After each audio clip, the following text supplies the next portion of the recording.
When you order tickets, now this is an interesting thing. I haven't checked into it yet this year, but last year you could not order an online printable ticket.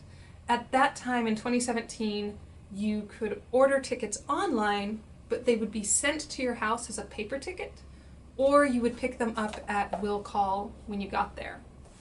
I went ahead and ordered them in paper form because it was well in advance, and I thought, okay, if anything goes wrong, I want to find out, have a problem here when I'm at home rather than when I get to the will call and maybe my tickets aren't there.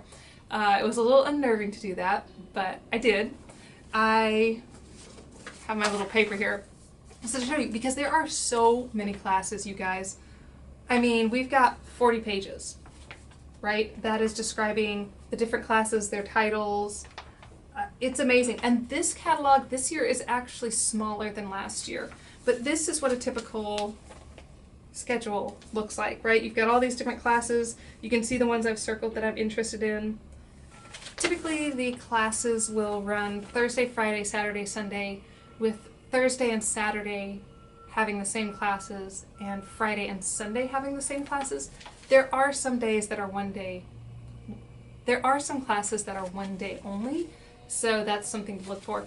Basically what I had to do, I went and circled all the classes I was interested in, then I made up these handy little charts, kind of showing what was when, where were they overlapping, and this is actually my neat and tidy final version, just to keep everything straight because there is so much to look at. And the classes themselves range from 45 minutes to, I believe, 4 hours. Not 100% certain on that, but I think the longest ones are 4 hours.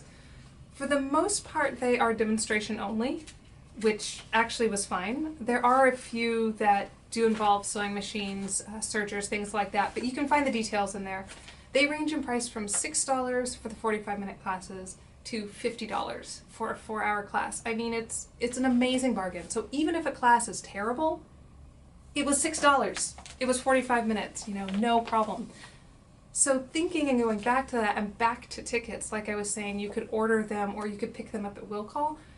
Definitely, definitely, definitely have them sent to you if you can at all beforehand.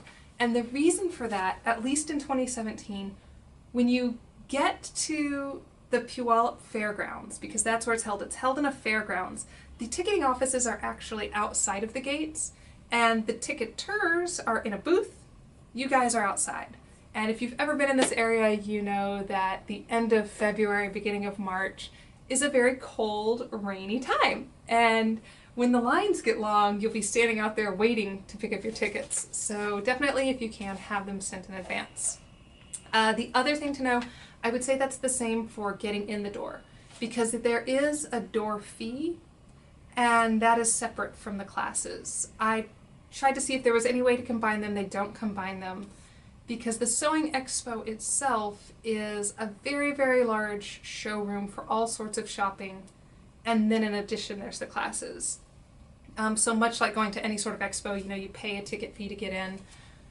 And I'll be honest, at first I was like, are you kidding me? I have to pay an extra $14 a day to get into this place? Actually, it's actually very worth it. Especially, you know, if you live in this area, you know that quite a lot of Oregon and Washington is very rural. So if you live out somewhere in the country, I mean, this is kind of your only chance to go see all of these things in one place together. There's all sorts of shopping, all sorts. We'll get into that in a minute. But yeah, it definitely was worth the ticket price for the classes on top of it, even though I didn't do a lot of shopping. I purposely went there with the intention of not shopping. It was a tight budget time. I'm like, okay, we're not shopping. I did a little bit, but not very much. Definitely worth it. Again, get those tickets sent to you in advance also, because if you are thinking, oh, I'll just purchase when I get up there, again, you're stuck standing in that very cold, wet line. And the line for the credit card machine was definitely slower because it was slow and waiting, and sometimes a card wouldn't go through and they'd have to try it again. So if you do have to pick up your tickets, go ahead and bring cash. Bring cash, go through the cash line, because they are two separate lines.